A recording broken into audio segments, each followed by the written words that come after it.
Hello, everyone. Welcome back to the New York Red Bulls Experience podcast. This is episode 2, joined with my first guest co-host, Dan Rebain of Area Sports Network, of Puck on the Parkway podcast, of all the stuff in New York sports, New Jersey sports. Where else can everyone find you? Where are your words? Where's your You voice? you basically said it all, man. I'm all over. Football season just started up, so if you want some good Giant content, even though they're bad, check my Twitter X account. Just search by my name, Daniel Rebain, and you'll find me. So, but yeah, man, I'm glad to be here, and you know, episode 2, you're off and running, man. Yeah, no, I'm excited to expand this, grow this, bring a bunch of different voices on. So you're the first one, so it's a great honor to be here. I haven't done a podcast since the Charlotte game 2 weeks ago, so we have 2 games to kind of touch on. Starting off with the loss to Philly at home, the first loss at home for the Red Bulls in 2024, snapping their unbeaten streak. It was kind of the last thing that the club was really clinging on to, I feel like, in terms of this season is super successful. Yeah, Obviously whatever we have. I'm calling it the summer of draws. I don't even know how many draws we have this summer. And also technically on the calendar, summer's not done yet, so we still have a few weeks to continue picking up draws in this summer of yeah. draws. I think Mark Fishkin posted some stat that like since June 1st, the Red Bulls record is like 2-1 and like 7 or 8 or something like Yeah. that. Hmm. So just Lots of draws. yeah. So the summer of draws, but it was like, hey guys, we're still undefeated at home. It's a fortress again, and that's honestly my biggest takeaway from this season is that like it does for the most part feel like a fortress again. We're not losing at home like we were doing the past 2 seasons. Yeah. I mean, if you remember, 2022 was like the road season where we were really good on the Yep. road. We got Hmm. 30 points on the road, which was a club record, and then at home couldn't put the ball in the back of the net. So yeah, the first loss against Philly, 2 goals in the first half. Red Bulls couldn't really respond and get back into the game, um, and whatever, moved on. Is that kind of how you felt about it?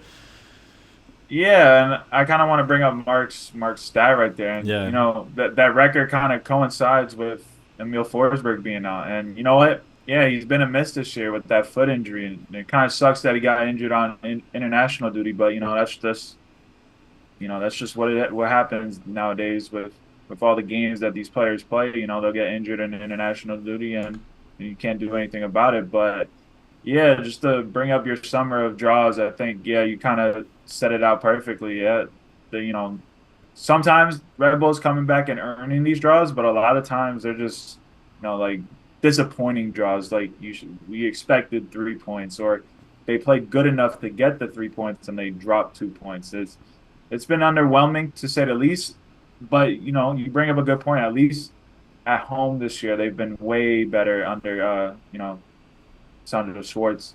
That's a good thing. That's always a positive. Only one loss this season at home, and if they're able to keep the fourth place spot in the standings, I mean they'll get a home playoff opportunity, and we haven't got out of the first round in quite a couple of years. So if they're able to keep that home form, you might say, through the playoffs, I think we'll see a second round. yeah, no, yeah, for sure. I think that's the main takeaway for me. It's been overall a good season at home. I also think attendance has been very solid. I don't know if you can attest to that as well, but from my perspective, I think it's on the up, and just we're filling the place. People are maybe coming back, um, but yeah, it was a rough one in Philly. And speaking of the summer of draws, we followed that up with another draw against Sporting Kansas City this past weekend. Another game where it was like we maybe played good enough to come away with the 3 points, but ultimately it was a moment of magic from one of the most unlikely players on the field, not a starter, not anyone we spent millions of dollars on a transfer for. It was young Julian Hall continuing to prove himself, getting stuck in like the 9 minutes he had of playing time, and beautiful goal from him. And yes, it was a moment to celebrate, but definitely another bittersweet feeling, something that a late equalizer shouldn't necessarily give the fans. So yeah, like what were your takeaways from that moment? Yeah, I would say, great goal from the kid. I mean, obviously he was lucky to be in that position. Obviously his touch just, kind of happened to put him in that position. And you know what? At this level, you take all the luck you can get. And he kind of showed the poise that he has on the ball, kind of dribbling around two guys. And, he shoots near post. The goalkeeper anticipates he's going to the far post, and it's 1-1. But I feel like it's just, you know, they were lucky to get that goal. They probably should have lost, but like when you look throughout the game, there was opportunities for goals, like you said, like easily they could have won this game, but with those misses, they should have lost this game. But they get bailed out by a 16-year-old for the second time this season, and you're looking at another draw at home. But if you want to talk about the Manuel miss, I think that's the biggest thing Yeah, that stands out to me in this yeah, game. yeah, yeah. I mean, yeah, it was. I mean, it started off with a beautiful play from Ronald Donkor, which was, I think, my main takeaway is that Yeah. he's really coming into his own in the midfield. A really happy surprise. I mean, I just remember. I mean, anytime we sign someone who is not a big name player, it's always Mm. meant with the immediate, who is this player? This club is a joke. This is a waste.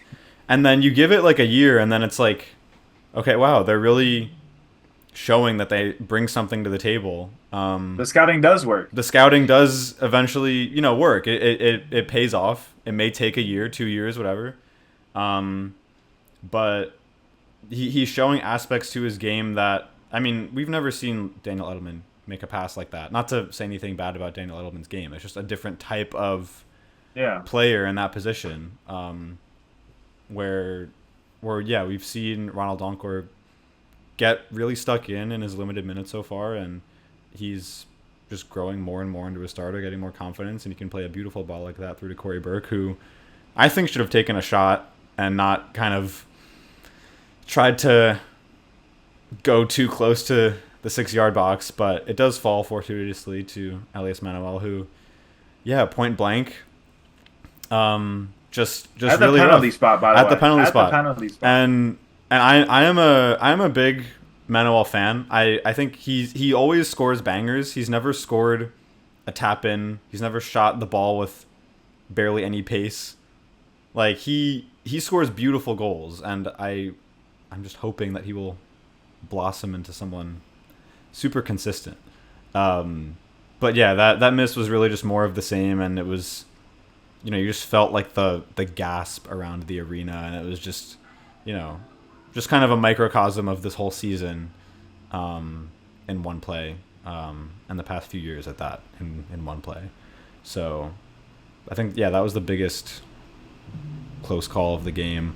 But yeah, another bitter draw, and then now we're on the road in Chicago, and that's kind of, you know, we basically grabbed 1 point out of a possible six in the past two games, and now we're, playing against a team well below the playoff line in Chicago for sure. But yeah, a road trip. And so, what are your expectations for next weekend, and what are you kind of hoping to see from the boys in Chicago? Well, before I move on to that game, I want to give my opinion on Doncor too. Oh I yeah, mean, I remember him coming in last year. It was kind of odd that he actually signed a first team deal. I was actually, yeah, interested same. about that because usually when we were getting the guys from the Ghanaian slash Mali type Hmm. of pipeline that Rebel has down there in Africa. Usually it's been Red Bull 2 guys, but he was a first team guy, and I was like, okay, that's something. And throughout his games of Red Bull 2 last year, he was a bit inconsistent. He would have really good moments and then really bad moments, but that's the type of thing where you're moving to a new country and you're kind of just finding your game and finding your confidence. And I think Ibrahim Sagai kind of gave him that free run last year and was giving him confidence. And I feel like I was saying to myself last year, if he can just take what he was doing down the stretch last year at Rebel 2, if he brought that to the first team, I think he would have been he'd be a really good player. And we've seen that so far. I mean, you brought up Edelman. Edelman's a pure six, but Frankie Mai was playing in that eight spot, and I think Doncourt's taken over that spot, with ease. I think he's slid really, really smoothly. He kind of brings the same elements, but he's a bit faster. He's got more athleticism with the same passing ability. He'll still need more game time to kind of iron out the kinks that he still has. Maybe defensively, he still gets stuck in, like you said, but Mm-hmm. I think I've been really impressed with him, and I think Danny can learn from Carballo. I was actually surprised that Carballo's looking more like he's playing, uh, you know, not further up the pitch, but he's Yeah, playing in that six role. for sure. So that'd be interesting to see that going forward. Maybe you get a Carballo Doncor midfield. But yeah, I've liked what I've seen from Doncor, and I think he could be a real gem going forward. But Yeah. now onto the Chicago game. I think this is a must 3 points. They don't have Shaqiri anymore. Right. They Yeah. terminated his deal, and he's back over in Europe. Um, I don't know specifically where they are in the standings. Do you have that up at the I'll moment? find it in 2 seconds, but they're either like 11th or 12th or Yeah, they're not in the playoff hunt. they're 14th. Okay, they're Yeah, second from the so bottom. Yeah. yeah, they haven't been good this year. Even when they came to Red Bull, they didn't look that good. Mm-hmm. So obviously it's going on the road. You're going into Chicago, but I think Sandro and the boys got to go in there and they got to take it to them early. Get that first goal inside 15 minutes. That's always been my thing with this team. If they can get that goal Mm-hmm. inside 15, 20 minutes, I think they can really kind of sit on leads. You know, sometimes this year they'll like fall asleep for a moment and give up a goal, but for the most part, over a large period of time, they've been good on sitting on leads the past couple of years. So I feel like getting that early goal kind of just gives this team more confidence, especially with the team getting more and more healthy as we go along. I think, you know, the big players are going to be again the strikers. I mean, who starts? Corey Burke got a surprise start last game against SKC. Um, don't think like he played okay, but like again he didn't overly impress. Manuel missed an easy sitter. Dante didn't really do much again. It's just a cycle of the strikers not doing anything this year. So if one of them can kind of stand out and score a big goal, I think that's going to be a big thing for Red Bull in Chicago. Yeah, for sure. And I think yeah, as you were saying, the scoring early is so important. I've never been a massive fan of sitting on leads because I'm always just like I just don't trust this team. I have the history of the Metro moments, and I'm like, a one goal lead does not make me feel safe. But as long as you set the tone and you get that first Yeah, goal, then maybe another one follows. I mean, we've seen this team put up in the first half of the season like incredible multi goal performances. Obviously, the main one against Miami at home, yep, 4-0. Then they beat the Revs at home 4-2, and then they followed that up midweek a few days later 4-1 down in DC. So they had a few games where they were just banging in goals for fun. Obviously, yep, Emil Forsberg was playing in all those games, but this team has that in them, that knack to just keep killing the game, putting the game away. So we'll just love to see more of the same down the stretch, whether it's with Forsberg or not. It might be wishful thinking. And then yeah, the other thing you mentioned with the healthiness coming back in the squad. I mean, obviously we got all our guys back from the international break too, so that's going to be huge.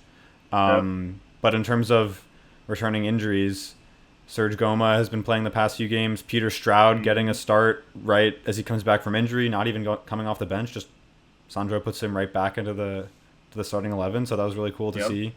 And then also the signing of Mohamed Sofo to a full first team deal. So the midfield is definitely, there's a lot of competition for minutes, where just a few weeks ago, before Carvalho was signed, before Peter Stroud was healthy, after Frankie Amaya left, it was really slim pickings in midfield, and now it's really the competition's really there. So it's going to be interesting to see how we rotate those guys in and out. I think I'm predicting we might come good and we might get a surprise road win, and I'm hanging on to that hope.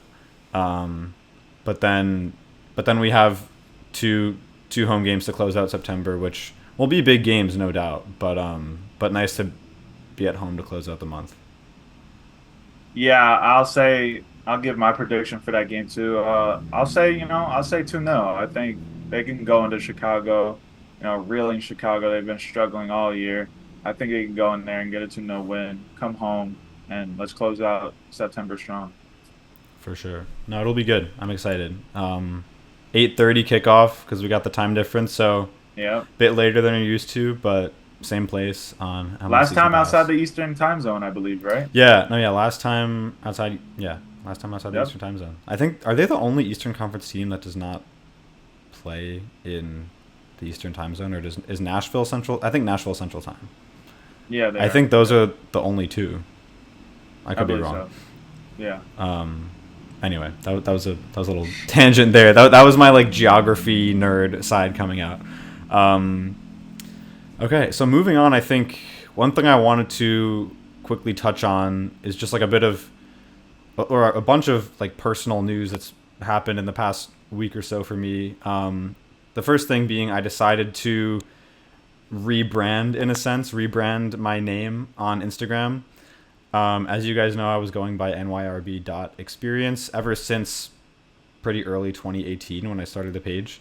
Fun fact, the original name for my account was NYRBFan126 because my section at Red Bull Arena is 126. So okay. I was like, I'm NYRBFan126. And then I was like, I feel like I just needed a cooler name. I went with Experience. If you guys don't know why I chose Experience, it was because I'm a season ticket holder, Red member. My family's been since '96, so my whole thought process behind that name was I'm going to all these games, and I'm going to showcase the experience of being a fan, being a Red member. I would go to a lot of the Red member events, so I wanted to kind of show the experience of what it's like being a Red Bulls fan beyond just the match days and the full-time posts, right? So that was how I had my Experience name. And then, as you know, I feel this started maybe around the same time I started my account, but the club went all in on using RBNY for everything as the acronym, as the hashtag.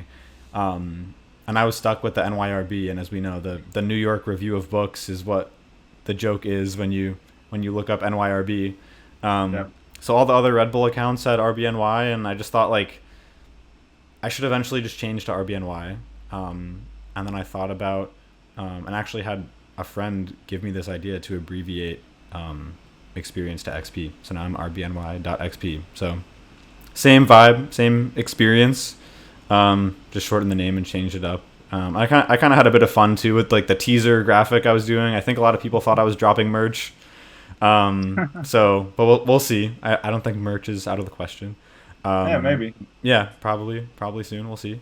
But yeah, just cool to kind of do a little refresh like that, and it was a fun little surprise to drop, I guess.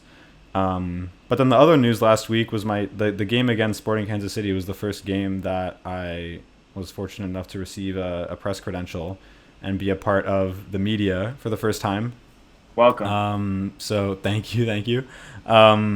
And it was a great experience. Shout out to the comms team, Andrew, Zach, Erica, Luca. The Red Bulls 2 assistant is also named Luca. So really grateful for the opportunity. And I attended the February press conference with Sandro and Emil and that whole one as a Red member. So I kind of got to see what it was like being there and being among the press and what a press conference was like, and that's when I really started meeting a few of the media members like Mark and James Burley and some of those guys, and now I'm getting more of a lay of the land of the Red Bulls media landscape. But yeah, just a super cool opportunity getting to be in the press conference post game. Got to ask Julian Hall a question. Got to ask Peter Stroud a question. And just something really cool for me who had, been watching remember all the old 91st minute videos they would upload on YouTube? Yeah. Like that was my childhood, like watching all that coverage, watching all the post game coverage. So it was cool to be in the room for some of that, and yeah, and I know you've been doing that for a while. How long have you actually been a member of the press for the Red Bulls? I don't even know. I think, yeah, this is my third year because I started in 22. So yeah, Okay. 22 to 23. Yep. Yeah, this is my third year. I've had a great experience so far. Zach and Andrew have been there the whole time. Erica hopped on, I believe it was last year, I Mm-hmm. believe, and she's been good. Um, yeah, I think that whole team does a good job, with what they do behind the scenes for Red Bull, and they kind of make everything post game, smooth, like Mm-hmm.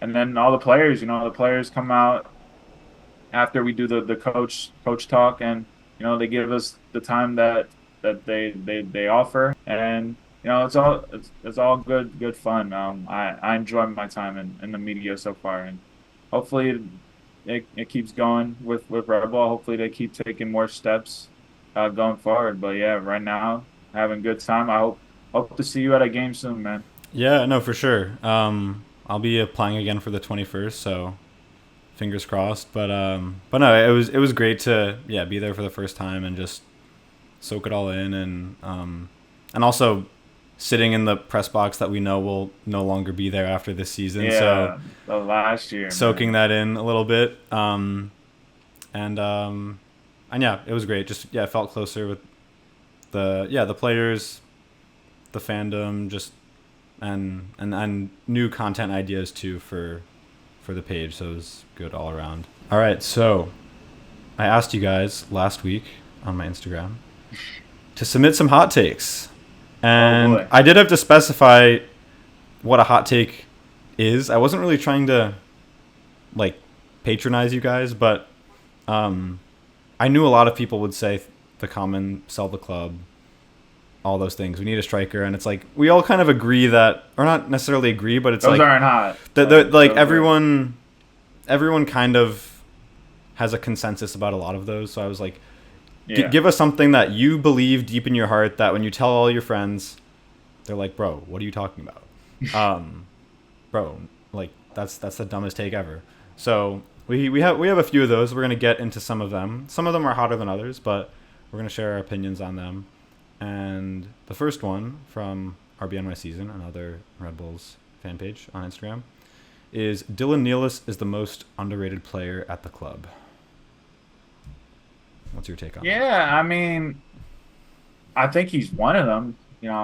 I feel like if he played like real consistent for like last year and this year, like if he had this year what he was doing this year, if he played like that last year, I would agree with that. But the thing with Dylan Nealis is he's too sporadic with his performances. This year he's been better with it. He's been more consistent. But his problem's always been that, he'll have a great game or maybe like a couple good games in a row. And then out of nowhere, he'll turn it back on where he's unplayable. Like he can't be on the field. He's turning the ball over. He's getting beat one on one. He's causing goals. He's giving up penalties. Like, no, that's the only problem with Dylan Neal is because he's got all the tools to be a good starting right back in MLS. But you know, I can understand that. That's a decent hot take. But I would say, maybe I would say probably Doncor is the most underrated player right now Yeah, right playing. now. I would say Cameron Harper more underrated. Mm-hmm. But yeah, I would say Dylan Neal's is probably top four, top three. So Yeah, that's a good show. yeah. And I think for me, there are a lot of players who grow on me over time who I really didn't like in the beginning, and then they kind of a few seasons in, I'm like, oh, okay, like your game has really improved, and I'm really, happy seeing you in the starting lineup. I think one of those for me was Christian Costas Jr. I feel like I was pretty late on his hype train. I was kind of up until 20, even through 2021. I was like he wasn't doing it for me. And then 2022, I feel like was when I really started to appreciate him as a player a lot more. And I think Dylan Nillis is kind of one of those players for me where his first season or two is just not super standout. Yeah. But yeah, I think he definitely has grown on me. As you said, maybe some lapses here and there, but um, I do kind of agree that he is underrated in some way. So, moving on to an overrated, we have Freddie Sebastian saying that Frankie Amaya was overrated. Yeah, I can't agree with that. Like he was one of our better players the past 2 years. Like obviously, goals and assists wise, like, you know, maybe you could say that he's like overrated, but in that aspect that he didn't contribute like to goals in the net, but like everything else he did pretty well. I would say. I think he was a pretty important piece to the team. I felt when we sold him, I thought, what are we going to do in the eight position? And thank God Doncor stepped up and has taken that position over. But yeah, I would say definitely not overrated. I would say Frankie. I would say Frankie in his time here was probably a bit underrated, or Mm-hmm.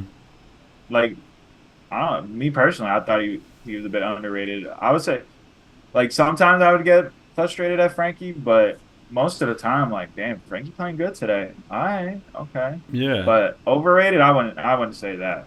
Yeah. No, I think. I mean, in some ways, I think central midfield can be a position where you don't really see or notice all the Especially contributions all the time, in this system as well. especially in Like this that, system. So it's like yeah. it's not like you're seeing him do all this crazy stuff every single game, but it's more like the understated contributions that are really a big part of his game. I think Yep. for me, it was like his departure was one of the biggest summer departures where it felt like there was a legitimate hole in the roster. Hmm. Because I mean, looking back at the past few summers of departures, 2022 we didn't really have any big ones, but last summer Christian Cosworth Jr. left, and Yep. at that point we still had Frankie Amaya and Daniel Edelman, so like it kind of worked out. We had a Yeah. pretty good replacement, and this year we just didn't have a replacement. So I think that was the big shock of Frankie leaving, and it and yeah, I agree with you, and I disagree with Freddie here. I think he was perfectly rated, and maybe even like a little bit underrated. And he had those great moments Yeah. against Cincinnati that I will Yeah. always remember, Exactly. with all the boos and everything. The next one is from Connor Lawyer. We got rid of Chris Armas too early. I mean, this is a hot take because I mean, I don't even think it's a hot take. This is probably one of the coldest takes I've ever seen in my life because Chris Armas was a terrible coach for Red Bull. I don't even think he's a good coach right now. Like, I mean, Colorado yeah, might be having some success this year, but I don't think it's because of Chris Armas. I think it's really. because those players are playing good under Hmm. him. We'll see. Maybe if they have consistent years of success, I'll start giving Chris Armas some more praise. But nah, not what after he's done at Red Bull, not after what he did in Toronto, not after what he did at United. At United. Talk about falling up. I mean, he I went know. from Red Bull to Yeah. Toronto, and then he went to United to be an assistant coach. I There's mean, that one picture of him with Cristiano Ronaldo at the yeah, training like facility. It's crazy that they both existed in the same space. It's unreal. that. This is a crazy take. I mean, at least he understood the assignment because either way, cold, like very cold or hot take, this is the same thing. This is an outlandish take. You should never say this in public. Oh my god. That's all I'm saying. So yeah, never, we didn't get rid of him early enough, if you ask me. So yeah, I don't know what you got to say on this, Yeah, I but mean, I think I have a tiny, tiny, tiny soft spot for Chris Armas, and I kind of am happy to see him succeed at Colorado. Um, but I'm also very much in like I agree with you in the fact that he basically dismantled, and Dennis Hamlet too for sure. yeah. Oh, Dennis so Hamlet, and that was before Thelwall came in. So yeah.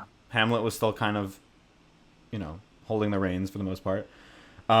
Dismantled the 2018 team, Supporter Shield winning team, in favor of the youth. It was really the first big exodus of veteran talent. Yes, you could say Bradley Wright Phillips and Luis Robles were in their waning years of their careers. Yes, you could argue that. But definitely a big shift post 2018/19. Yeah. I mean, obviously, you can kind of attribute the 2018 Supporter Shield to Jesse Marsh, but officially it is credited to Chris Armas, but not necessarily the bulk of his contributions. And then we don't have to get into this because that's a whole other can of worms, but the tactics of leg one of the 2018 playoffs, Eastern Conference Finals. So that is a Chris Armas decision there. Obviously, Kamar Lawrence was injured for that game, so there's that variable. But there are those managerial decisions, and I've always said that if Jesse Marsh decided to stay that whole season and didn't go to Leipzig, we probably would have won MLS Cup that year. Yeah. So that's yeah. Wow. Now we're in our feels right now, but good hot take. Yeah, Good, I think it's a good hot take. Good I'd really love to learn more, Connor, about how you'd back that up. I think it was good we moved on from Chris. But then we entered the Armas era, and not the Armas era. Then we entered the Struber era, and we all know how that ended as well. So, we are out of the woods now with a more stable manager and system, hopefully, and let's hope we can ride into the sunset. Let's go, Sandro season, baby. Sandro season. Okay. John Raitano. This is a funny one. This isn't even a hot take. I just thought it was a funny. No, yeah, it's not a hot take. Funny topic to talk point. about. This is a Red Bull Arena take. Cup holders on all seats, so we don't have to put our stuff on the floor. Yep. I agree. Now, okay, I think I'm speaking as someone with privilege in my section where we do have cup holders. But yeah, like whenever I sit in the other sections, I'm like, wow, like you guys are really living without cup holders, and like. It's a mess. I don't know why we're having the cup holders be a perk for paying more for season tickets. It should just be kind of standard. Anywhere else, like for the most part, anywhere else you go, there are cup holders in every seat. Yeah. So I remember going to games as a fan back in the day. Mm-hmm. You just put your drink on the floor, and you got to take the chance of someone knocking it over. Yeah, and I mean, if we go down the list, maybe like not more people are knocking it over. That's more job for the cleaning crew post match. It's like a ripple effect. So yep. Maybe we'll see cup holders on Marc de Grand Prix list of pretty easy fix right here. Pretty easy That's fix. a pretty easy one. So not a hot take, but I like that response enough to include. Good point. Okay, next one. Atticus. Sean Nealis is a top-tier MLS center back. I think this one could kind of go either way. What's your opinion on it? Yeah, I mean, it's a bit of a hot take. I wouldn't say top tier. I would say he's pretty good for MLS standards. Me personally, the defensive standards in MLS aren't the best. You'll see goals, every week where like, man, that's poor defending. But for Red Bull, for the most part, I think Sean Nealis has been a stable kind of presence in the back, and for the most part, he has really good games, above average games. Here and there, he'll have a stupid red card. You're like, oh, okay, Sean, what are you doing? Yep. Or he'll yell at the ref and get a yellow card. You're like, that's unnecessary. Yep. But for the most part, I think he's above average. I wouldn't say top tier. I don't think there's really. I'd have to go over like rosters in MLS, but me personally, I don't think there's any real top tier center backs in MLS. Maybe there's one or two, but yeah, I think for MLS standards, Sean Nealis is really good. Top tier might be the hot take. Yeah, no, I'm with you. I don't really think he's top tier. I think he's very serviceable. I think we've seen a lot of the guys we plucked from the drafts turn into good, Nothing. serviceable. Well, yes, a lot, nothing, but then Recently, a yeah. few have blossomed into like this guy's, a starter for us. Yep. And getting good minutes. I think Sean is like the biggest example of that. Obviously, 2018 we had the Tom Barlow, Brian White draft, which, looking back, Brian White blossomed into an incredible player. Great decision, guys. And Tom Barlow, I was waiting for him. USL level. Well, I was waiting for him to turn into a baller with Chicago, but he has not really turned into a baller with Chicago. He has not gone the Brian White route. But there are examples of guys we take from the draft who turn into pretty good MLS players, and yeah, Sean Nealis is one of them. I feel like he should have maybe gotten like a bit more of a chance, maybe trying out like the national team and the Camp Cupcake or like one of the not like this year, like maybe a few years ago. But yeah, he's kind of past that point, and but yeah, he's just a good serviceable guy. You should see if he could get his Irish passport. Maybe check out if he could play for Ireland. I don't know. Yeah, I don't know. I know Ryan Mara played like one game. That'd be sick though. Yeah. Okay, cool. Moving on. Dylan Shalom. Daniel Edelman is nowhere near good enough to start for the first team. Yeah, that's definitely a hot take. I think. Yeah. He's the best pure six we have on the team. Mm-hmm. Obviously he won't bring beautiful passing. He won't dribble by anybody. But I mean Tyler Adams didn't do that either. I mean they're basically the same player. I mean maybe Tyler's a bit better at his age. Maybe a higher potential as a six, but I think Daniel's playing the role that he's been given. I think he's playing the destroyer role.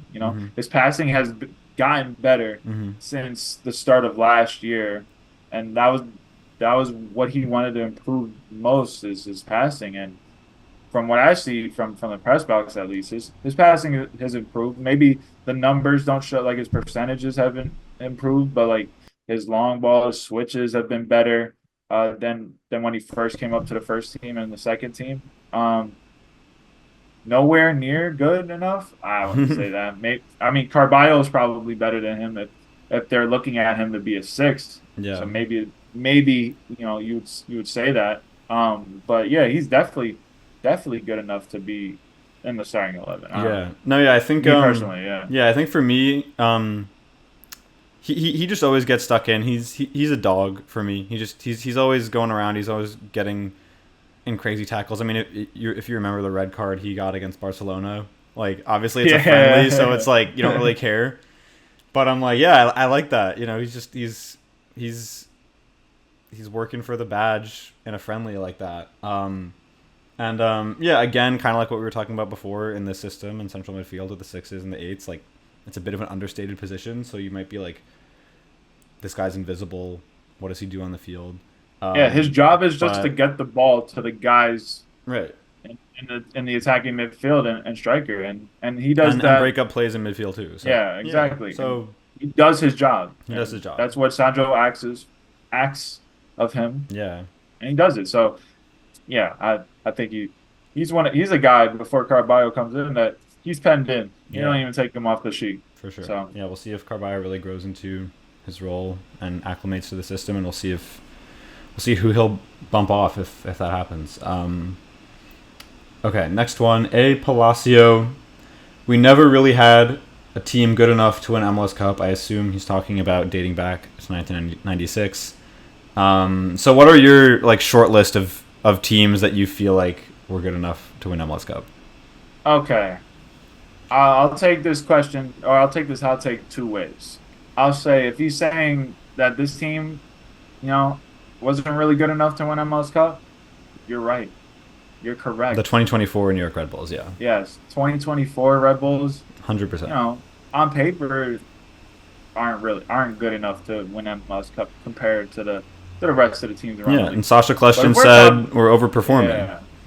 Yeah. But if you talk about the whole history, I mean, I don't know, what are we talking about? 2018. I mean, I think that was the best team in Red Bulls history. I think. It was points wise, yeah, easily. Yeah. They could have won won the league. If they get to the final, they win MLS Cup. Yeah, for Um, sure.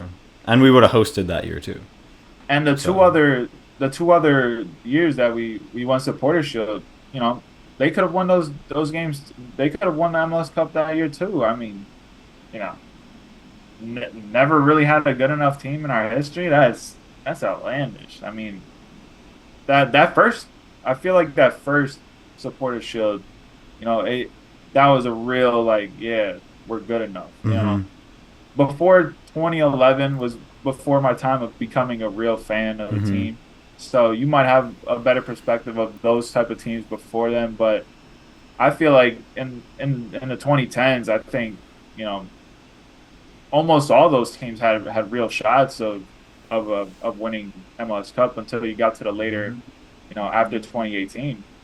But yeah, yeah. that's a real hot take if you Yeah, ask I me. mean, in terms of well, yeah, my fandom doesn't really stretch too far back from yours. I think. I mean, I've been going to games officially since 2003, but I think the first season I was really sentient was like 2009. The last year at Giant Stadium, I feel like was the first um, year that I kind of was like, I wasn't just going to the stadium to look at the video boards and look at all the ads. Yeah, I was like, oh, there's actually stuff going on the field that I can pay attention to and get invested in. Right? Okay, yeah. Like my brain was developing at that point. So I only really, I mean, that season was that 2009 season was the last season we missed out on the playoffs. So basically, my entire serious fandom, I've only known the Red Bulls to be a playoff team, obviously. Um, and yeah, I mean, I think we have had teams good enough to win MLS Cup in terms of on paper, in terms of the the consistency throughout the whole season, whether it was a supporters shield year or not, just consistently being toward the top of the standings, being dangerous. yeah. And I think, I mean, you can get into all the close calls and all the moments that if that went one way, this game would have ended in a different way. I think because 2018 was so the way it turned out in the playoffs was kind of like a throwaway series where the whole series itself you look at as a failure, but it wasn't like a metro moment that we were like on the verge of success. And so I think my main moment where I really feel like things would have changed is the 2015 conference finals with the post at the last second, right? Yeah. Like if that ball goes in, we win MLS Cup that year because we make it to the final. That is my one Like there, yeah, moment to change. Like there's multiple teams. yeah, What was the year that we played Chivas, by the way, in in Champions in League? Champions League that was 2018. Yeah, Because you know and yeah, we we were should in have the probably won Champions League that year. yeah and Me personally, I was at that game. yeah First leg they lose because of a Tyler Adams mistake, but yeah at home, I mean, they were the clear better team yeah. than Chivas that went on. They went on to win, or did Toronto win? I No, they forget. went on to win. Chivas went on to win. That was the Michael Like Bradley skied penalty. I don't know if you remember that. yeah, like I felt Yeah, like that 2018 season, I think easily could have been a double year for Red Bull. yeah, yeah. And I think it's funny that the one MLS Cup final appearance was through the back door. We were the last team in the Eastern Conference to qualify for the playoffs in 2008. Like the last seed, I forget what seed that was. Go into the Western Conference bracket because that was how MLS Yeah, worked at that time. yeah. Somehow win the entire Western Conference as the underdog the whole way. And it's so fascinating that none of our best teams in the 2010s were deserving enough to be at a final. The only final we've been Yeah. at was in the Juan Carlos Osorio era, which was like not even an incredible era, but he is the one manager who got us to MLS Cup, which is fascinating. Yeah. You got an Open Cup Um, final, but Open Cup final. That yeah, got my hopes up about that, and then the semifinal in 2022, another crushing Red Bulls moment. I think this will be a depressing podcast eventually, but I'm gonna do an episode where I do my top 10 most heartbreaking moments as a fan. oh my God. Um, and that I'll have like trigger warnings in the beginning. Like you guys don't have to listen to that one, but I feel like I have to cover everything about being a fan because we are one of the most resilient fandoms in the league, if not the world. Yeah. And so I remember someone commenting that like, oh, like the worst heartbreak they had was like the last second Philly goal in the playoffs in 2021, and I was like, that doesn't crack the top 10 for me. It really does not. Yeah, you Um, haven't been through it. yeah, so Literally my first Red Bull moment was, Red Bull DC conference conf 2012. yeah, 2012. Yeah, yeah, yeah, The snow game. yeah, So, yeah, yeah, great. yep. Great. I'm still here, guys. Yeah. We're both still here. We are the embodiment of this club. Loyalty over everything. That's my motto. Loyalty over everything. Okay, that was a Next one. long-winded. Yep. Yeah, we were getting Yep. in our feels for that too. Next one is from Roan Alex Weller, and it's just Coronel out. I don't get that. I can understand, like, if you want to say, yeah, we should sell him to a team to get some money, and then maybe you're like, yeah, like I want to give AJ Marcucci a shot next year. I can understand that. You free up. Actually, I don't. I think he's got a green card now, so I don't even think he takes up Yeah, the no, yeah, international he's spot. a So permanent resident. Yeah. I could understand maybe that you're like, yeah, Cornell. We've had enough for years of Cornell. Maybe give Marcucci a shot, but other than that, yeah, that's a hot take. Yeah. I'm gonna kind of side with Rowan on this one. It's a bit of a Oh, hot okay. take, but I I have never been a massive Carlos Cornell fan. I'm not like a hater. Like I'm not like he has to leave, but I just think he makes a few great saves a game. He's like genuinely a talented keeper. We've seen that he can do pretty well in penalty kick shootouts. Like the past few shootouts that we've lost, besides this Leagues Cup, I think. Well, definitely also this Leagues Cup. Like he's made a save or two, and it's really been on our penalty kick takers Yep. as the reason why we've been eliminated in the playoffs last year against Cincinnati. I think he made one or two saves. Like he is showing that he can hang in these situations. Um, Overall, I think I wish he would be a bit more vocal. I'm just thinking of how I used to hear Luis like scream, and you could hear that like from halfway across the stadium. You could just hear his voice. You could hear him being that like commanding presence. Um, and and sometimes I think Carlos has kind of these weird lapses where he'll run out to the edge of the box and kind of Oh, get he beat, definitely and has those. it's Yeah. like a scary moment like that, or a few goals where it just kind of goes through his hands, not super often. And obviously, you hold goalkeepers to like really high standards, and sometimes that's unfair. I totally get that. I just think he hasn't been he hasn't reached Iron Man status like Luis did in terms of I feel super 100% confident with him in goal.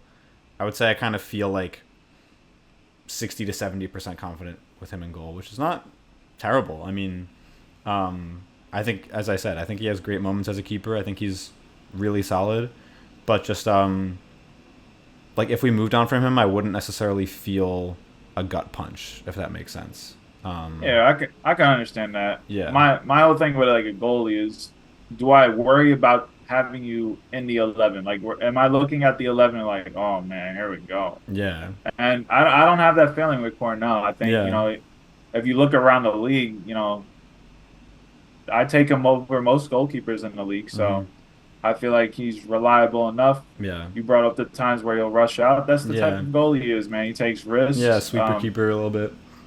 Sometimes he'll get beat and Yeah, it'll look bad. Like right. those look bad, but he makes saves for the most part when you need him to make the save. Like Hmm. he'll come up with some big saves. Like he's kept us in some of these games this year where you're like, Yeah, for man, sure. we almost lost in the 90th No, minute. for sure. He But always it so always seems to be like the 90th minute, like some late part of the game, and he yeah. comes up with a crazy save. So, um, yeah. I mean, what was I gonna say? I was gonna say something that I On to the next one. forgot about, but I had a thought. On to the next one. Okay, Andre Estevez. Winning games isn't solely a finishing issue. It's actually from complacent defending. Yeah, I think I said this earlier. Sometimes Red Bull would be leading like, and this is like a new thing for like this year because like I feel like when we had leads the past 2 3 years, we'd be able to hang on to them. But for whatever it is this year, maybe it's a new center back with Nealis. Andres Reyes still playing with his inconsistencies, but for whatever reason this year we'll have like a late lead, and then the back line has a brain fart, and Yeah, and they're through on goal, and they tie it up, and you're like, man, they played good for like 80 minutes, but that 5 minutes they give a goal or two. So in retrospect, like yeah, that statement's kind of right. Sometimes the finishing is nowhere to be found, and if maybe they 100%. Yeah, score one more goal, they get in like some of these games, like yeah, they would have like 10 more points, and we'd be talking about maybe finishing top two in the conference. But yeah, I'd say that's not as a hot take as maybe actually. You know what? In the general speaking, that's yeah, probably a hot take. So I agree with that hot take. yeah. I think in a way it is just because everyone focuses on Yeah, on the the strikers. the Yep. the finishing. So when you look at it from a defensive perspective, I mean, we are letting in a lot more goal. Like we were a lot more leaky at the back than we have been in the past seasons. I mean, I think Carlos is probably at an all-time low in terms of clean sheets this season, and his few seasons here. Um, Noah Isla had like two own goals, I think, earlier in the season. Obviously, Yep. getting new to the back line, but still. Um, and then going back to my, earlier point. Well, not going back to my earlier point. I remembered what I was going to say, but it relates nicely because complacent defending, I think, was basically the story of the Philly game. Just Okay. really, really, like the shots that they were able to get off from those positions. I feel like we weren't really pressing the ball well. Just pretty easy passes that broke our back line, and so what I was going to say before was in the Philly game was really where I was comparing how Carlos is in goal and how Andre Blake is in goal. Like you were saying, like taking keepers over, like taking Carlos over most keepers in the league. Anytime I see Andre Blake, I'm like, bro, we need that guy. Like Well, there's a he's reason he's the best he's keeper in the league. yeah, he's a legend. So He's been that guy for yeah, so when we all the see years. when we So see both of them on the same field, I'm like, wow, this guy's like a cat. Like he's just flying through the air and he's super agile. It's crazy. But yeah, I think that's like in a way a hot take because not a lot of people really think about the defending, but I think this year it's been a slightly more um, not as foolproof as past years. So good shout. yep. Um, all right, second to last one here from Franco821. We should Now have kept Barlow. this is Dan's not, another not even hot letting take. me finish the question. No, He's getting right into his no. response. We To be fair, we stole money from Chicago. I can't believe we they gave did. us We did. 250K We of really GAM, did. even though it might be fake money. We stole all that fake money from Chicago. Yeah. W- I we kept Barlow for way too many. I think we kept him for 2 more years than we should have been. Yeah. No, yeah. He's a Yeah. USL striker, and he might be an average USL striker. Can't believe he still has a job in MLS, and that's no knock on him as a person. Like he's a Yeah. great dude. Yeah, for sure. We would talk to him all the time last season, but no offense, but like he's just not a good soccer player right now in this moment of time. Maybe he could turn it around somehow. Maybe he goes down to USL and he finds a career for himself, but he's not a MLS first division striker in my eyes. So that definitely no. That Don't Yeah. ever say that out loud because I think you will start fights with people. Yeah. So Yeah. No, people have their very, very strong Barlow opinions. I mean, I yeah, I agree. We fleeced Chicago. It's crazy. I think everyone should read my ode to Tom Barlow. It was like my farewell Tom Barlow post, and I think it was very artfully written. Um, I think last season, like he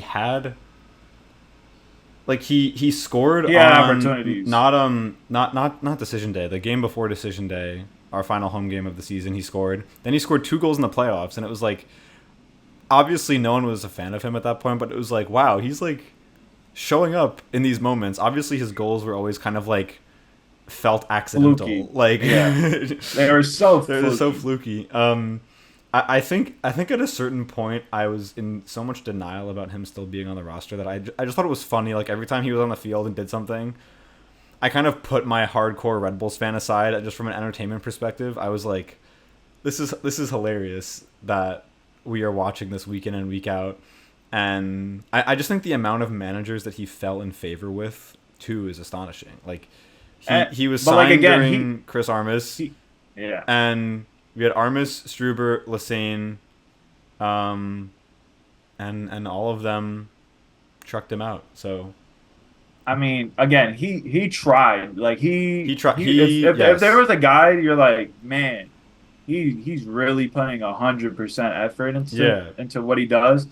He's the guy. yeah. He just doesn't have the talent. Yeah, no, And I think in my ode to Tom Barlow, I said his physique is more fit for the weeknight lights of like high school varsity soccer. Like just a guy who's in the weight room, super bulky, like runs around, super fast, but like technical on the ball, just he'd not. be a great not running there. back. Yeah, He'd be a, he'd be yeah. Yeah, he'd be a great. I mean, I don't know as much about football as you do, but I can see a world where he switches his sport. I don't really see any world in which we should have kept Barlow. If he turned into a Brian White, which looking back, also I was never also people hold that over him. By the way, that we kept him over Brian White. right, So which is not fair to him. it's not fair, but I will say I what think happened. when Brian White left, if we're comparing the two, as again I said before, same draft, young players who were kind of expected to fill the void right after Bradley Wright Phillips left. I was actually more of a fan of Barlow when Brian White left, than obviously I was, a few years later seeing Brian White banging goals for fun with the Whitecaps. So, yeah, just weird piece of business. I think Brian is thriving in a system that was not, like the Red Bull system was not necessarily meant for him. I think he is thriving in Vancouver. He really is. I think he's like their all-time leading goal scorer now or something. Yeah, That's insane. yeah. That's literally insane. That's insane. Thankfully, Good for him, man. Tom Barlow has not turned into the leading goal scorer for the Chicago Fire. Yeah, that would be the most unfair thing ever. And then the final one from VTX Vic. This is just This is just bad. this is just the craziest, funniest one from VTX Vic. NYCFC and the Red Bulls should merge into one team and play in Queens. This isn't even a hot take. It's just a bad take. Like, who even thinks about this? Yeah. Is it because NYC, plays games at Red Bull and you're like, oh, they play at Yankee Stadium. Let's just merge them and Part of me is thinking he's just messing around, but let's just take it at, face value for what it is. It's just stupid. I don't even want to even talk about this. Like, ew. I mean, like, imagine you have like City Football Group and Red Bull strike a deal. That'd be the most corporate partnership out of corporate. What are we gonna wear? Partnerships. Purple? Yeah. We're gonna wear purple. Combine the colors. I mean, I always think that it's NYC Red Bull. Yeah. Well, the sad reality of the New York sports scene, or New York soccer scene rather, for MLS, is that both our teams are owned by crazy footballing conglomerates, global conglomerates. City Football Group, who owns like 5 or 6 teams around the world, and Red Bull, who owns like 4 or 5. The same amount. Same amount basically. So, and very different models, very different styles, very different track records. But it's just interesting that in one of the most capitalist cities, like Wall Street, right, Times Square, you just think about everything all up in your face, corporate this, advertising this, commercial this, right? It's very like sadly fitting that the corporate ownership extends all the way to the soccer teams. I mean, a merger not gonna happen. No. NYCFC does the 5 boroughs thing. They do a great job at it. The Red Bulls do their metro thing. They do a good job at it. In my opinion, they're two separate spheres. The Red Bulls have never pretended to be, we are only about the 5 boroughs, but play in New Jersey. They've always been, we're embracing the metro. It's always been metro, right? It's never been city. So they've never shied away from being metro. In my opinion, the city in New York City's name refers to the five boroughs. The lack of city in the New York Red Bulls refers to the New York metro area. I think that's the way it is. You put it well there, buddy. Yeah. So no no merger happening. No. The only merging that's really been happening is them continuing to pay us rent, the homeless shelter that is Red Bull Arena. For real, man. And yeah, I mean it's good because our baseball teams are having success, but that just means more work for Dan Shemesh and the grounds crew at Red Bull Arena. So I'm pissed that NYC plays at Citi Field. yeah, I'm pissed. yeah, I hated going to Citi Field earlier this year and seeing NYC stuff all over the field. yeah, That made me sick. yeah. On that note, the Red Bulls will be in Chicago this weekend to face Tom Barlow and the Chicago Fire.